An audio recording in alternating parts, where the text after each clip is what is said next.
सबको जय श्री कृष्ण। कल हम जो अध्याय पढ़ रहे थे श्रीमद् भागवत के अधिकारी खासकर संसारी, ये अध्याय आज हम पूरा करेंगे।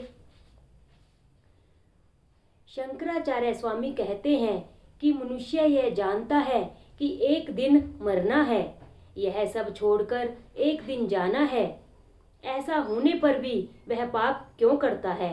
मुझे इसका आश्चर्य होता है। इसीलिए अपने जीव को संभालो।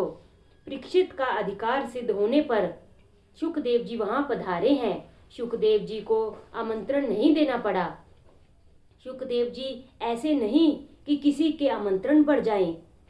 राजा का जीवन बदल गया है। शुकदेव जी ने जब यह जाना कि परीक्षित राजा अब राजा नहीं रहा है, महर्षि हुआ है, तो वह आ गए। राजर्षि और ऋषि एक हैं।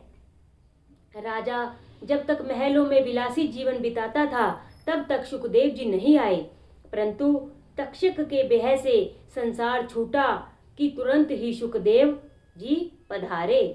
राजा होता और उस समय शुकदेव जी कथा करने आए होते तो राजा कहता, आप आए हैं, ठीक किया है, 1 घंटा कथा करें और विदा ले लें, मुझे बहुत काम है। परीक्षित राजा को विश्वास था कि अब 7 दिन के बाद मरना है। हमें तो अपनी यह खबर भी नहीं है। जीवन पानी का बुलबुला है, पानी के बुलबुले को फूटते देर नहीं लगती। इसी प्रकार जीवन के अंत आने पे भी देर नहीं लगती। प्रथम स्कंद अधिकार लीला का है। श्रीमद् भागवत के ज्ञान के संपादन का अधिकारी कौन, यह ज्ञान देने का अधिकारी कौन आदि बताया है। पहले स्कंद में 3 प्रकरण है, उत्तम अधिकार, मध्यम अधिकार और तीसरा कनिष्ठ अधिकार। शुकदेव जी और परीक्षित उत्तम वक्ता श्रोता, नारद और व्यास मध्यम श्रोता वक्ता और सूत जी, शौनक जी कनिष्ठ वक्ता और श्रोता हैं। समाज को सुधारने की इच्छा से अनेक बार प्रभु भजन, प्रभु मिलन में बाधक होती है। दूसरों को सुधारने की भावना प्रभु भजन में विघ्न करती है। दूसरों को सुधारने के झंझट में नहीं पड़ना, तुम अपना जीवन सुधारो। कथा करते समय शुकदेव जी को खबर नहीं थी कि मेरी कथा सुनने के लिए सामने कौन कौन बैठा है।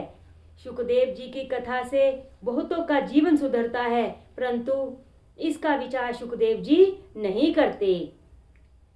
शंकराचार्य ने कहा है कि ब्रह्म ज्ञानी महात्मा एक क्षण भी ब्रह्म चिंतन नहीं छोड़ सके हैं। ऐसी दशा शुकदेव जी की है। 16 आने वैराग्य न हो तो दृष्टि ब्रह्माकार नहीं होती। जगत में ब्रह्मा ज्ञानी मिल सके हैं, परंतु ब्रह्मा दृष्टि रखकर विचारने वाले शुकदेव जी जैसे नहीं मिलते।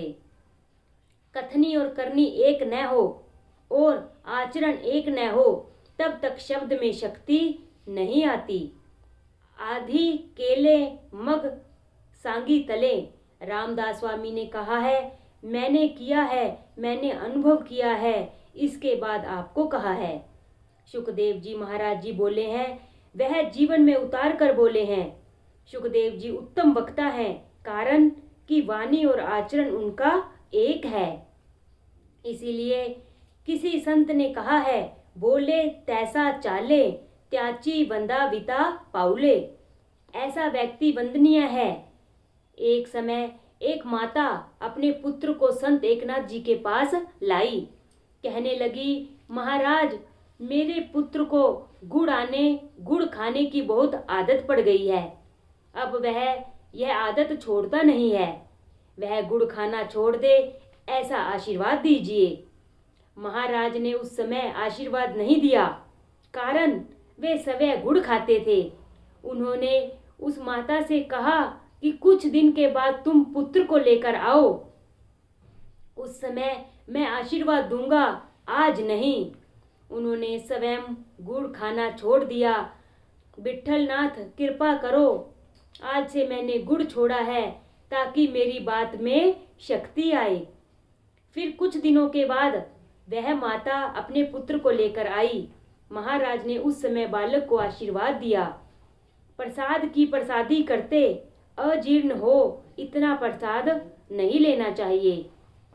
भगवान योगी हैं और भोगी भी हैं, और यह जीव भोगी है, योगी नहीं है।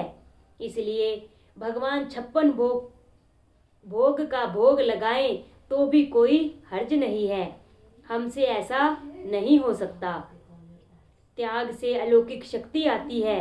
विषय भोग हमारे हाथ से निकल जाए, छूट जाए तो दुख होता है, और विषय प्राप्त हो और हम उसको छोड़ दें तो आनंद होता है।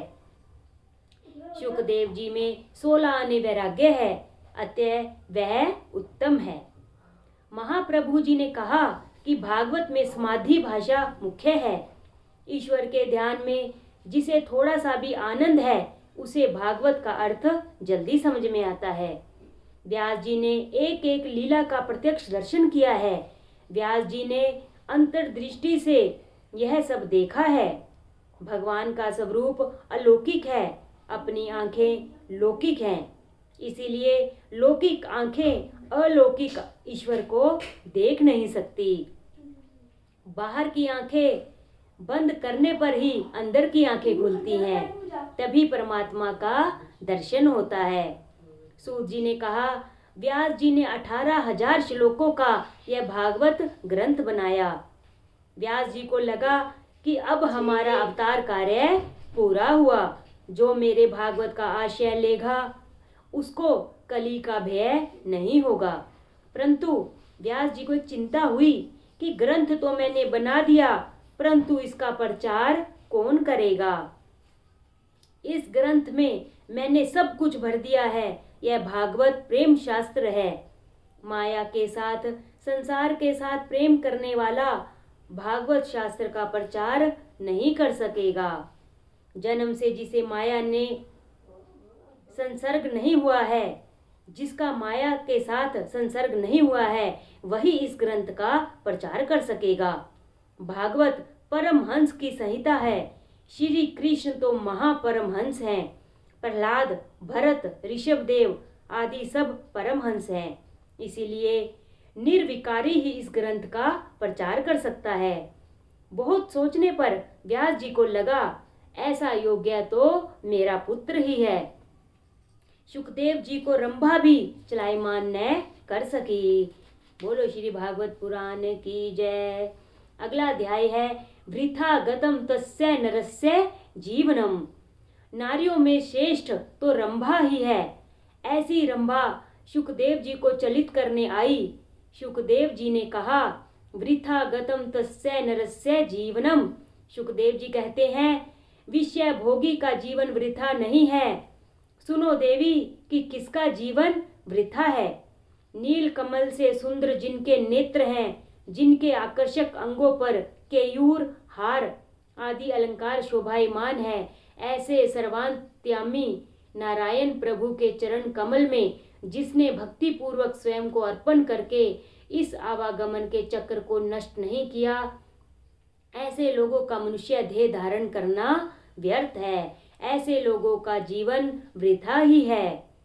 जिनके वक्षस्थल पर लक्ष्मी जी शोभायमान है, जिनकी ध्वजा में गरुड़ जी विराजते हैं, जो सुदर्शन चक्रधारी हैं, ऐसे परमात्मा मुकुंद भगवान का जिसने क्षण मात्र भी स्मरण नहीं किया, ऐसे मनुष्यों का जीवन वृथा ही मानो। रंभा ने जब नारी देह की अति प्रशंसा की तो शुकदेव जी ने रंभा से कहा, स्त्री का शरीर इतना सुगंधमय और सुंदर होता है, यह तो मैंने आज ही जाना। मुझे तो पहले खबर ही न थी कि स्त्री का शरीर इतना सुंदर होता है। परमात्मा की प्रेरणा से यदि अब मुझे जन्म लेना होगा तो मैं तेरी जैसी माता ही पसंद करूंगा। शुकदेव जी जन्म से ही निर्विकारी हैं। जिस पुत्र ने जन्म के समय ही पिता से कहा, आप मेरे पिता नहीं हैं और मैं भी आपका पुत्र नहीं हूँ, ऐसे शुकदेव जी घर आए तो कैसे। शुकदेव जन्म सिद्ध योगी हैं। जन्म हुआ तो तुरंत ही तपश्चर्या के लिए वन की ओर उन्होंने प्रयाण किया। शुकदेव जी सदा ब्रह्मा चिंतन में लीन रहते हैं। उनको वन से बुलाएं कैसे। वह वन में से घर आए तो मैं उनको भागवत शास्त्र पढ़ाऊं और फिर वे इसका प्रचार करें। व्यास जी को यह विचार आया। श्री कृष्ण के स्वरूप का वर्णन नहीं हो सकता है। भगवान के स्वरूप का कौन पार पा सका है। योगी लोगों का मन उस प्रभु का कुछ अनुभव कर सका है। कारण यह है कि यतो वाचो निवर्तन्ते अप्राप्य मनसा सह आनंदम ब्रह्माणो विद्वान न विभेति कदाचन। अर्थात उसका पार पाने के लिए जाने वाला मन भी वाणी सहित वापस लौट आता है। श्री कृष्ण का स्वरूप अद्भुत है, योगियों के चित्त को भी आकर्षित करता है। ऐसा वह स्वरूप है तो वह कन्हैया सुखदेव जी जैसे योगी को क्यों नहीं खींचेगा। सुखदेव जी निर्गुण ब्रह्मा के चिंतन में लीन थे। उसमें से उनके चित्त को हटाने सगुण ब्रह्मा की ओर उसे खींच लाने को श्री कृष्ण लीला के श्लोक सुनाने चाहिए। उन श्लोकों का कोई और ही जादुई प्रभाव श्री व्यास जी ने स्वीकार किया। श्री व्यास जी के शिष्य जंगल में जब वे दर्भ समिधा लेने जाते तब हिंसक पशुओं का भय लगता। उन्होंने यह बात व्यास जी से कही। व्यास जी ने कहा, जब जब तुमको भय लगे तब तब इस भागवत के श्लोकों का पाठ किया करो। श्री कृष्ण मेरे साथ है ऐसा विचार करो। ईश्वर सतत हमारे श्री कृष्ण है, ईश्वर सतत हमारे साथ हैं ऐसा विचार करोगे और अनुभव करोगे तो तुम निर्भय बनोगे। राधा रमन श्री कृष्ण का स्मरण करो। इसके बाद जब ऋषि कुमार वन में जाते तो ब्रह्मा पीडम आदि श्लोक बोलते तो वन में हिंस्त्र वाघ आदि सब पशु वैर को भूल जाते थे और शांत बन जाते हैं। पशुओं के मन पर भी इन श्लोकों का प्रभाव पड़ता है, परंतु दुख की बात यह है कि आज मनुष्य पर भी इसका प्रभाव नहीं पड़ता है। जिन मंत्रों से पशुओं का आकर्षण हुआ उन मंत्रों से सुखदेव जी का आकर्षण कैसे नहीं होता। देह का भान भूले नहीं तब तक देव का दर्शन नहीं होता है। सुखदेव जी ज्योतिर्मय ब्रह्मा का चिंतन करते हैं, उनको देहाभिमान नहीं है। सुखदेव जी परमहंसों के आचार्य हैं, इसीलिए ब्रह्मा चिंतन करते हैं। उनके मन का आकर्षण करने के लिए व्यास जी ने युक्ति सोची। बोलो श्री भागवत महापुराण की जय। ओम नमो श्री भगवते वासुदेवाय नमः।